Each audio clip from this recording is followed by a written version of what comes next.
Good afternoon. Yesterday at the G20, my fellow leaders and I directly confronted the Russian foreign minister with the illegality and brutality of his country's war in Ukraine. Barely 12 hours later, more than 80 Russian missiles rained down on western Ukraine, killing civilians and destroying civilian infrastructure.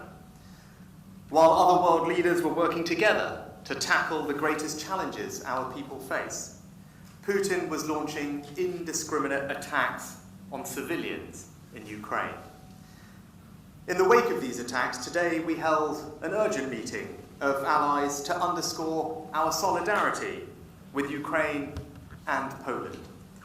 I also spoke to Polish President Duda this morning to offer my wholehearted support and assurance that the United Kingdom stands steadfastly behind him and his people at this worrying time.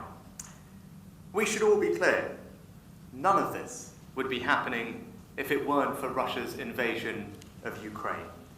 This is the cruel and unrelenting reality of Putin's war. As long as it goes on, it poses a threat to our security and that of our allies. And as long as it goes on, it will continue to devastate the global economy. 2/3 of G20 members are currently experiencing inflation rates over 7%. And the IMF predicts a third of the world's economy will be in recession this year or next. At a time when countries are tentatively emerging from the ravages of the COVID-19 pandemic, households across the world have been hit by punishing price rises and are facing an uncertain future. When the G20 was established, it was with the acknowledgement that economic shocks are inherently global. Responding to them requires coordination and cooperation between the world's largest economies. We have come together over the years, despite our political differences, in recognition of the economic importance of this forum. But this year in particular, as last night's events laid bare, the challenges we face are utterly political. The persistent threat to our security and global economic asphyxiation has been driven by the actions of the one man unwilling to be at this summit, Vladimir Putin. There is not a single person in the world who hasn't felt the impact of Putin's war. Global food markets have been severely disrupted by his attempts to choke off Ukrainian grain supply. There has been an 8-fold increase in global energy prices thanks to Russia turning off their gas taps. And the economic aftershocks of Putin's casual disregard for human life will ripple around the world for years to come. But in Indonesia this week, the rest of the G20 have refused to let Russia's grandstanding and hollow excuse-making undermine this important opportunity to make life easier for our people. Economic stability and confidence are at the heart of the government's agenda.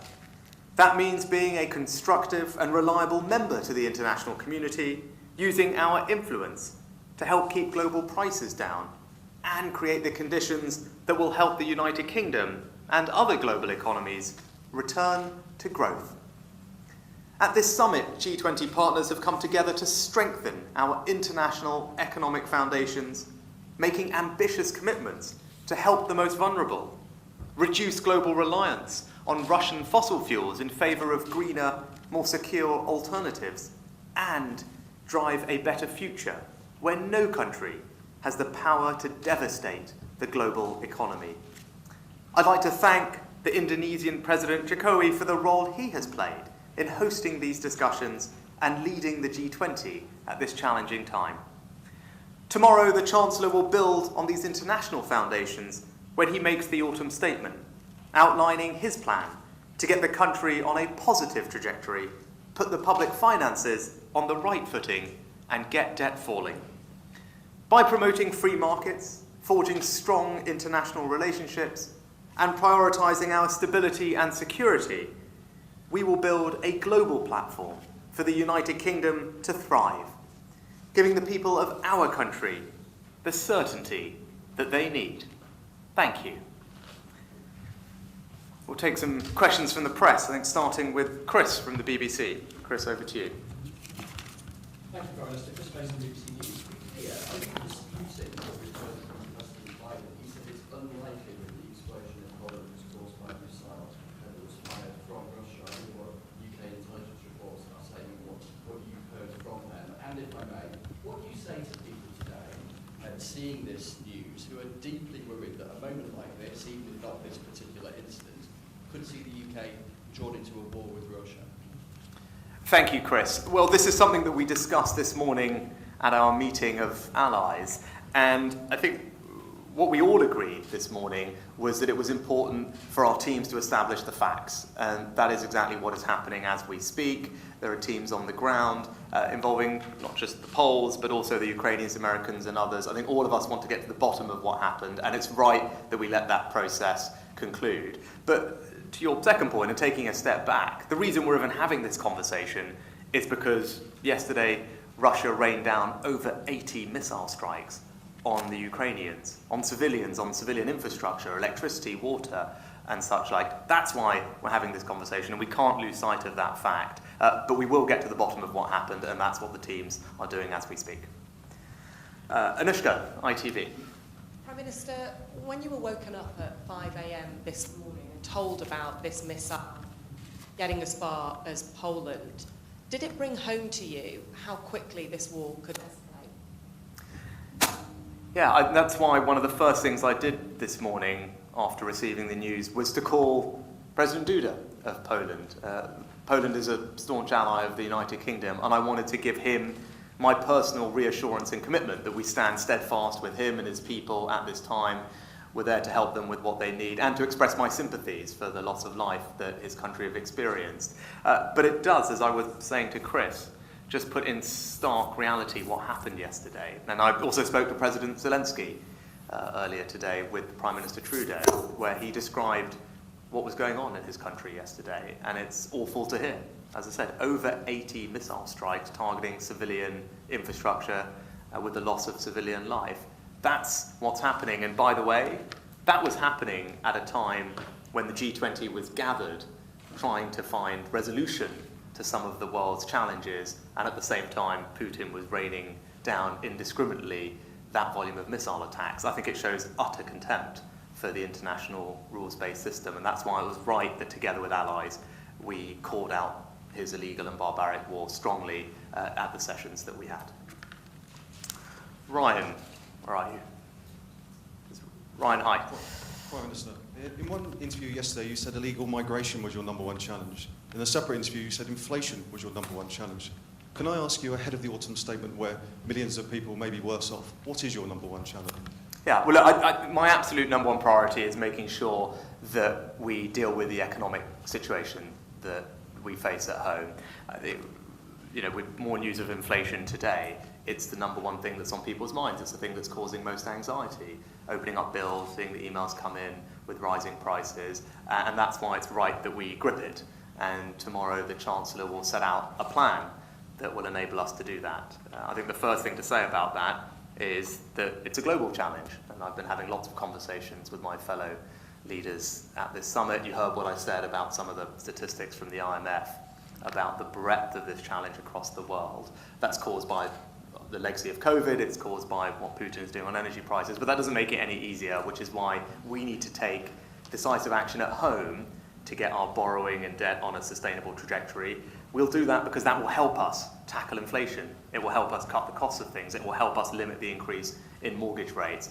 And once we have that stable foundation, which the Chancellor will provide tomorrow, I'm confident that we can move forward as a country and we can look forward to a brighter future and build on that foundation to provide jobs and opportunity and prosperity around the country. But we need to get a grip of inflation first. We need to have that strong foundation. We're not alone, as I said, in approaching the problem that way. Actually, the communique that was released today by the G20 talked about the need for long-term fiscal sustainability deliberately, in the context of high inflation that we're seeing around the world, and that's why it's right that we grip it. But yes, the next priority alongside that has been illegal migration. It's been the thing that I've spent most of my time on outside of preparing for the autumn statement and working with the Chancellor to do that. I think that is a priority for the British people, and it's something that they have my commitment I will address. You've seen the early fruits of that work with the New Deal we have with the French, and that came after conversations I had with President Macron, both on the phone and in person when we were in Egypt together, but that's not the end. That's the start of greater cooperation, and it's just one of a suite of measures that we will have to take to reduce the number of illegal migrants coming to the UK. But I'm determined to do that, and I'm sure that we can deliver it over time. Ben, well, there you are. Thank you, Prime Minister. Two quick ones. One on the autumn statement. It's going to get a lot tougher for a lot of people in the country with what's coming tomorrow, tax rises, spending cuts. Can you just explain to the British public why they need to accept what's coming? And secondly, you talked to Joe Biden today. It sounds like you didn't explicitly talk about a US free trade deal. Have you given up hopes of a US free trade deal before the next election? Great.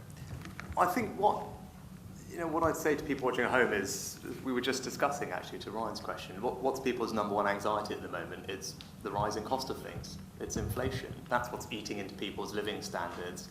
The Chancellor rightly described it as insidious. It makes people poorer. That's what inflation does. And it's the enemy that we need to face down. And I want to make sure that we do that.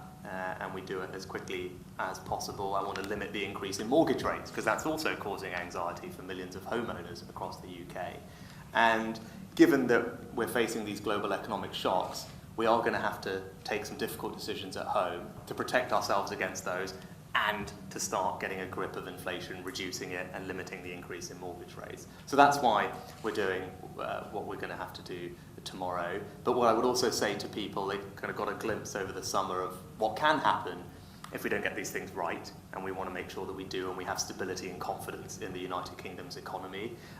But also, I want to tell people that the decisions that we'll be making tomorrow will be based on fairness, they'll be based on compassion, and I am confident that when people see the set of decisions in the round, when the Chancellor's delivered his statement, that they will see that we have strived incredibly hard to deliver fairness, to deliver compassion, and put the UK on a positive economic trajectory. That's what I'm here to do, and that's what I'm confident they will deliver. On trade, we actually had a very good conversation with President Biden on a range of things. We didn't discuss the trade deal in particular, but we did discuss our economic partnership, and both of us acknowledged the fact that actually we are, the United States is our single largest trading partner, and there's a range of economic cooperation that is happening and can continue to happen in the future. We talked about energy, for example, and how we can work together to improve energy security at a time when we're all wanting to have more of that at home. So I'm filled with optimism about our ability to do more trade with the US, to deepen our economic relationship, but as I said, that can happen in lots of different ways, and you'll see that over the coming months and years, I'm sure. Seb from the FT. Well, there you are, Seb. Hi. Thank you, Prime Minister. The UK's economic woes seem to be particularly acute compared to some of its neighbours and like-minded countries. Do you accept that Brexit in any way is a contributing factor to those issues? And linked to that, the former Environment Secretary George Eustice has said the UK's trade deal with Australia is essentially a dud, we gave far too much away for far too little. Will you be looking to renegotiate that? How do we avoid that in the future? Well, I think when you're thinking about what the UK's economic situation is, I'd point you back to the comments and the statistics that I've made in my opening remarks. 2/3 of the global economy, or G20 members, seeing inflation rates above 7% at the moment. The IMF thinks 1/3 of the global economy either is or will be in recession. That is the global context. That's what's dominated the conversations that I've been having here. And we know why that is. It's the legacy of COVID, and it's, of course, what Putin is doing that is driving up energy and indeed food prices. And if you talk to some of my colleagues from Africa and what they're grappling with, they're very cognizant of that. So that's the global economic context, and I think that is what's dominating what's happening. Every country is going to have idiosyncratic things, but those are the overwhelming dominating factors that are leading to the economic challenge that we're facing at the moment. Now, with regard to Australia, look, every trade deal has, there's give and take on both sides. What I say to people about the Australia trade deal, it's going to make it easier for young Brits and Australians to go and work and visit each other's countries, which is a positive thing. It's going to reduce the prices of Australian goods in the UK, and it's also going to support over 3 million British jobs which are engaged in exporting to Australia. But what I've said on trade deals more generally is that my approach will be one where we don't sacrifice quality for speed. I want to take the time to get trade deals right, make sure that they work for the UK. I'm confident that we can do that. And indeed, I've been having conversations with other leaders here about deepening our trade partnerships, particularly in the Indo-Pacific region, with Australia, with Japan, and with Canada, the CPTPP arrangement. I've spoken to all those leaders about our plans to join that free trade area, which are exciting, and I'll be doing that after I leave here as well as the trade deal with India, which we remain committed to. But we need to make sure we get these things right, and that's what I will do. Brilliant. And I think we have one last question from the international press. Laraswati, where are you? From Compass, is that right? Yes, thank you, Prime Minister. My question is, with the recent increase in geopolitical tensions, how is the UK going to work together with all of your G20 peers to implement today's communique? Thank you. Thank you. It was an excellent question to end on. I think probably there may have been people who came into this summit with some scepticism about what was possible. And I just think, actually, I'll start by paying enormous tribute to President Jokowi for his leadership in what have not been easy circumstances. But the communique that was released today is substantive, it's comprehensive, it's action-oriented, and it was by no means assured. And I think the President and his team deserve enormous praise for the leadership that they've demonstrated over the year, but especially over the past few days. But your question rightly is about, well, how do we make sure that that's a reality? Well, I think you saw it. I think you saw the spirit of cooperation on display in the meetings that we had, where there was a strong desire to both condemn Putin for the illegal war in Ukraine and express solidarity with the Ukrainians. President Zelensky, I think, powerfully addressed the sessions, but also to work together on all the other challenges that we face. The global economy, making sure that we combat inflation together, making sure that we transition to a greener, more secure energy future, or indeed helping the most vulnerable when it comes to food. And again, credit to the President of Turkey and the United Nations Secretary General for their work on the Black Sea grain deal, where I think there's strong alignment amongst colleagues to make sure that we extend that deal, that we continue to have the supply, not just of food, but of fertilizer, and ensure that Russia doesn't stop that from happening, because there are many countries that are suffering. 2/3 of the wheat from Ukraine goes to developing countries. It's important that we maintain that flow. So look, I think those are some of the things coming out of this summit that I want to make sure we go and focus on and deliver for people. But what I'd also say is, I think there's excitement about India taking the baton. I think Prime Minister Modi made an excellent speech at the close of the summit, and there's a lot of positivity about about all the positive things that have come out of this summit being carried on into India's presidency, and people are looking forward to supporting India in that, and we certainly will play our part in the United Kingdom to make sure that we do that. Perfect. Thank you all very much.